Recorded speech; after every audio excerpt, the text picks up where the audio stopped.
자, 오늘 우리에게 주신 말씀 같이 보겠습니다. 누가복음 10장 1절부터 20절이고요. 제목 같이 읽겠습니다.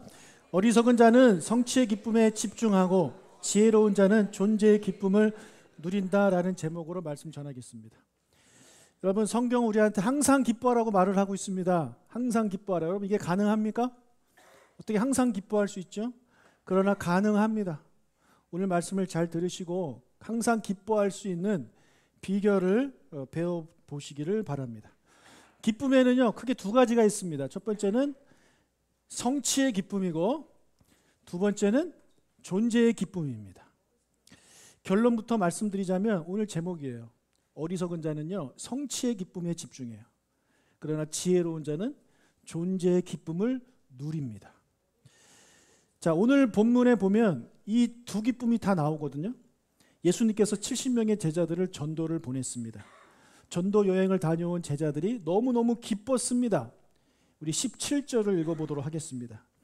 70인이 기뻐하며 돌아와 이르되 주여 주의 이름이면 귀신들도 우리에게 항복하더이다.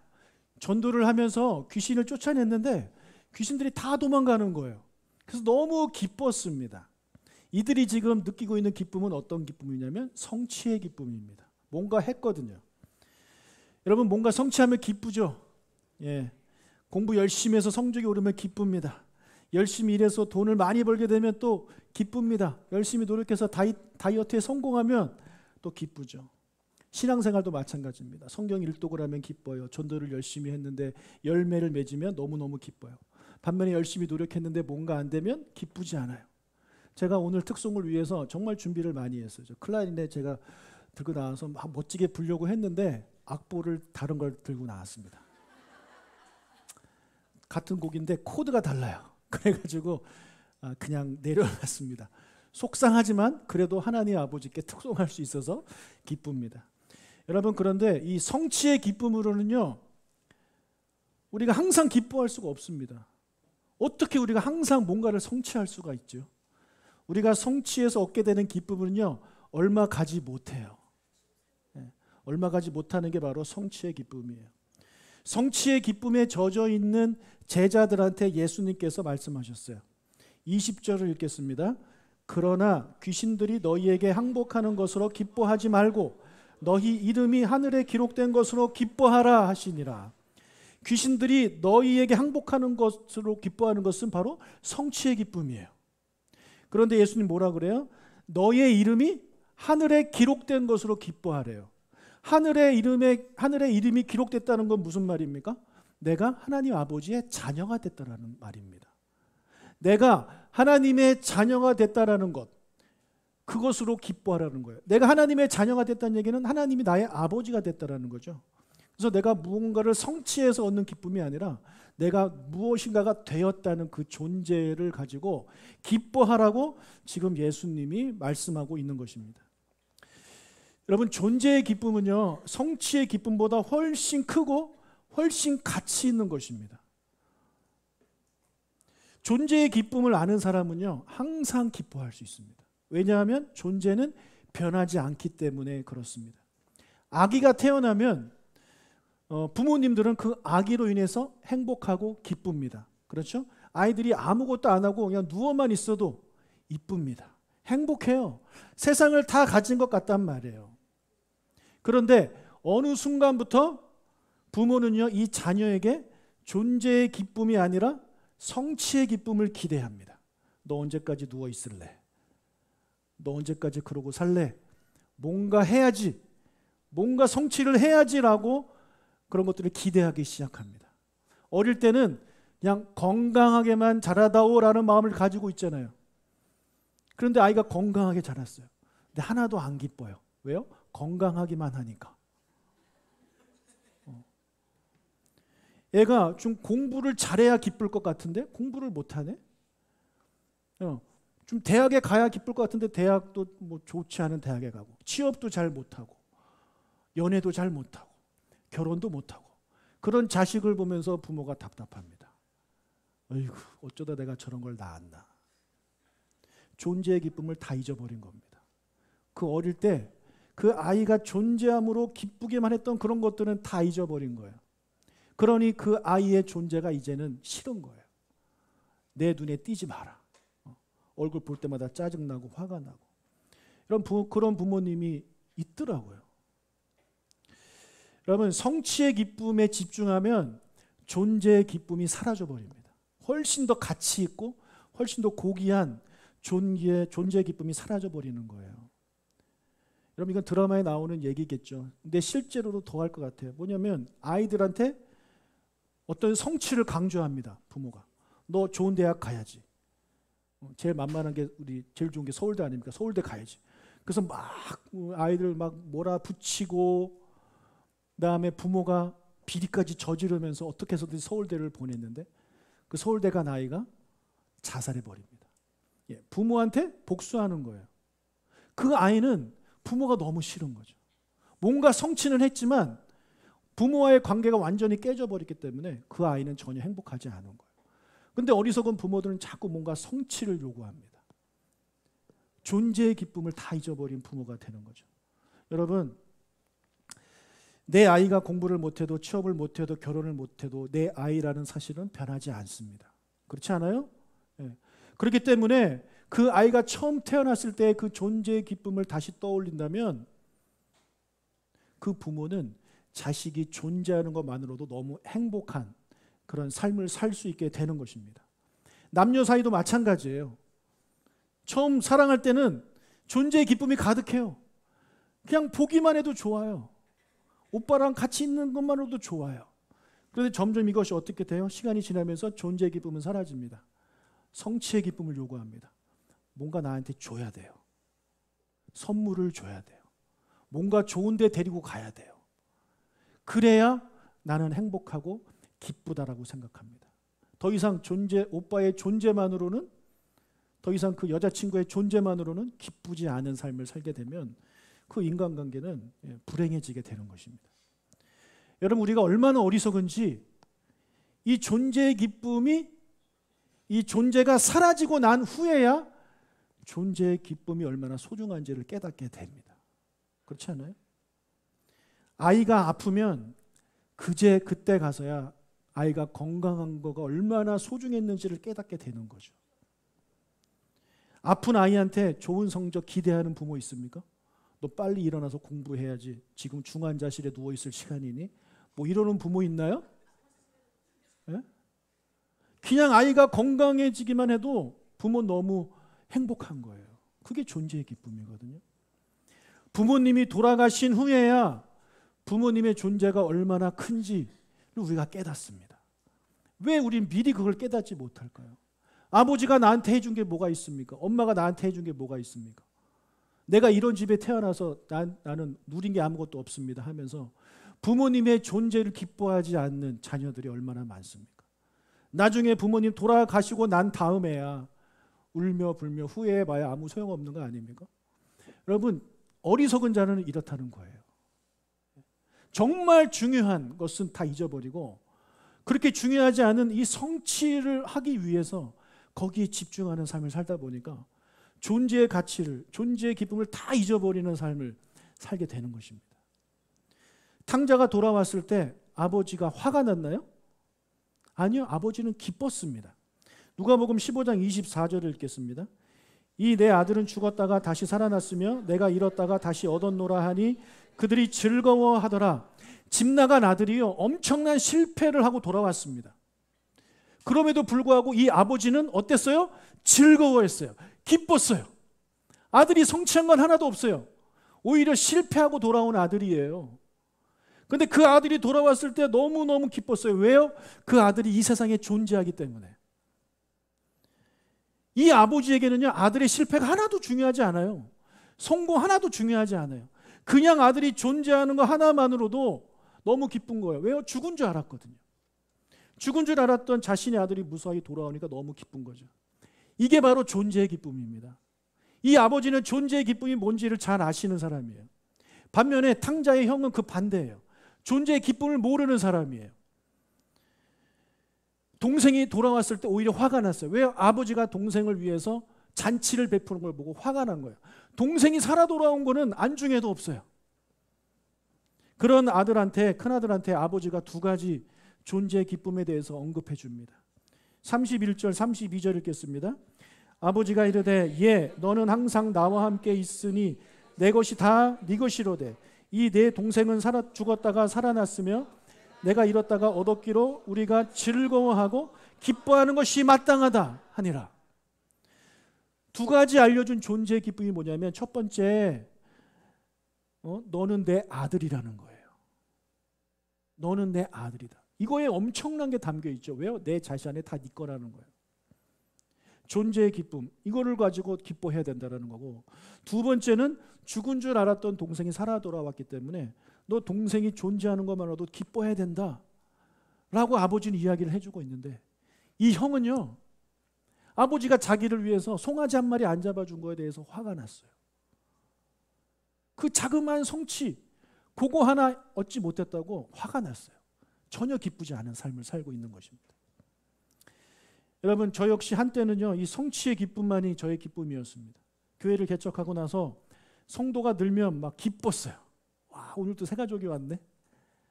근데 새 가족이 왔던 성도가 떠나면 엄청 힘들었어요. 정말 힘들어요. 담임 목사 돼보세요. 부목사 때만 돼도 이게 몰랐어요. 부목사 때만 돼도 누가 오든 말든 오면 좀 기쁘지만 가는 거에 대해서 그렇게 마음이 아프지 않았거든요. 근데 이제 담임 목사가 되니까 너무 힘들어요. 예. 이 담임 목사 흉보는 사람은 그의 자녀 중에서 목사가 나올지어다. 예. 죄송합니다. 훌륭한 목사가 나올지어다.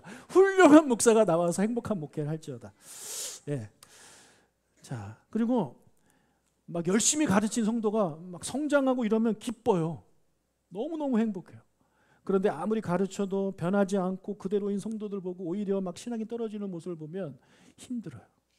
이게 엄청 심했어요. 그래서 제가 얼굴이 이렇게 됐어요. 자, 이렇게 성취의 기쁨만 추구하고 있던 저에게 하나님께서 이 본문을 통해서 말씀하셨어요. 존재의 기쁨에 대해서 말씀해 주셨어요. 어떤 목회의 열매로만 기뻐하지 말고 너가 조각목교회 담임 목사라는 것만으로도 기뻐해라라는 말씀을 저에게 주셨어요. 여러분, 제가 나중에 예언을 합니다. 제가 분명히 이런 생각을 할 겁니다. 아, 옛날에 조각목교회 성도들과 함께 신앙생활할 때가 참 좋았다. 그럴 때가 올 겁니다. 저는 언젠가 은퇴하면 저는 여러분을 떠나야 되는 그런 운명이기 때문에 그때가 올 거예요. 제가 그때 가서 뭘 제가 가장 후회할까요? 아, 그때 우리 김 집사를 더 굴렸어야 되는데, 아, 그때 뭔가 좀 이런 프로그램을 하고 막 이런 거를 했어야 되는데, 뭐 이런 생각 하면서 후회할까요? 아닐걸요. 나 왜 그때 행복한 줄 모르고 지냈을까? 그 성도들과 함께 같이 울고 웃고 예배하고 그러는 거에 대해서 같이 공부하고 이런 걸 왜 행복이라는 걸 내가 몰랐을까라는 생각을 할 거예요. 하나님은 그것을 저한테 미리 말씀해 주셨어요. 이 성경을 통해서. 그래서 저는 성취의 기쁨보다는 여러분과 함께 하는 것이 행복하고 즐겁습니다. 여러분도 서로에게 그렇게 되기를 주님의 이름으로 축복합니다. 여러분, 저 있을 때 행복하십시오. 저 언제 떠날지 모르는 사람입니다. 그때 가서 오 목사님 계실 때 좀 잘해드릴 걸 생각하지 마시고 있을 때 잘합시다. 아멘. 우리 옆 사람에게 인사합시다. 있을 때 잘합시다. 네. 자, 나 있을 때 잘해 해보세요. 나 있을 때 잘해. 여러분, 젊을 때는요 젊음이 좋은 줄 모르고 살잖아요. 근데 나이가 드니까 아, 젊음이 좋다라는 생각을 해요. 제가 젊을 때 전도사 시절에는 이 뭔가 어느 정도 성취한 담임 목사님들이 부러웠어요. 그럼 담임 목사 되는 게 쉽지 않잖아요. 그리고 건물도 있고 뭐 이렇게 어느 정도 이뤄놓은 거 참 그때 부럽고 그랬어요. 그 당시 저는 내가 목회를 잘할 수 있을까? 내가 어느 교회 후임으로 갈 수 있을까? 뭐 이런 걱정으로 30대를 보냈던 것 같습니다. 아마 지금 청년들도 그럴 것 같아요. 미래가 불안합니다. 미래가 불안하니까 내가 뭔가 성취해야 되는데, 내가 뭔가를 하나 해놔야 되는데, 내가 가정을 좀 꾸려야 되는데, 이런 생각들 때문에, 이런 성취를 못하는 거에 두려움 때문에 정작 누려야 되는 지금 20대, 30대의 그 기쁜 날들을 누리지 못하고 있는 거죠. 우리 어른들한테 물어보겠습니다. 여러분, 모든 여러분이 성취한 거를 다 잃어버려도 되니까 20대로 갈 수 있다면 가실 분. 한 분밖에 없네요? 와, 이 솔직하시네요. 여러분 20대 싫으세요? 김상욱 권사 20대로 가기 싫어요? 근데 왜 손을 안 드세요? 네. 군대 때문에. 군대 제대한 이유로 가고 싶다. 네. 저도 만약에 하나님이 그런 거 얘기하신다면 갈 것 같아요. 네.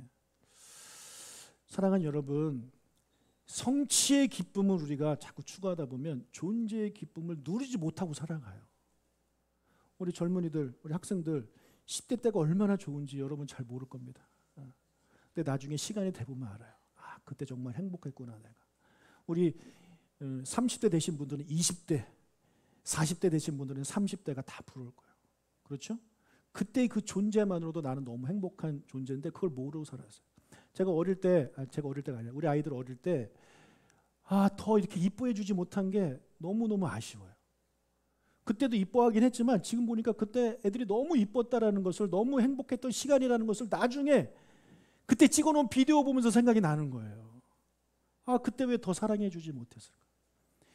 제가 10년 후에도 마찬가지겠죠. 10년 후에도 지금 우리 아이의 모습을 더 사랑하지 못한 것도 후회하면서 살겠죠. 이게 어리석은 자예요. 후회하기만 해요. 자꾸 뭔가 성취를 추구하고 있기 때문에. 사랑하는 여러분, 지금 여러분의 존재의 기쁨을 많이 누리시기를 주님의 이름으로 축복합니다. 여러분 부모님 살아계실 때 존재의 기쁨을 누리세요. 여러분 가정과 함께 있을 때 존재의 기쁨을 누리시고, 우리 같이 신앙생활할 때 존재의 기쁨을 누리면서 사시기를 주님의 이름으로 축복합니다. 시편 95편 기자가 하나님께 나아갈 때 즐거워하라고 명령하고 있는데, 우리 시편 95편 1절과 2절을 읽겠습니다. 오라 우리가 여호와께 노래하며 우리의 구원의 반석을 향하여 즐거이 외치자. 우리가 감사함으로 그 앞에 나아가며 시를 지어 즐거이 그를 노래하자. 계속해서 즐거워하라고 이야기를 하고 있습니다. 하나님께 나아갈 때. 그 이유가 무엇이냐? 지난주에 복 받아서? 지난주에 뭔가 기도 응답 받아서? 아니요.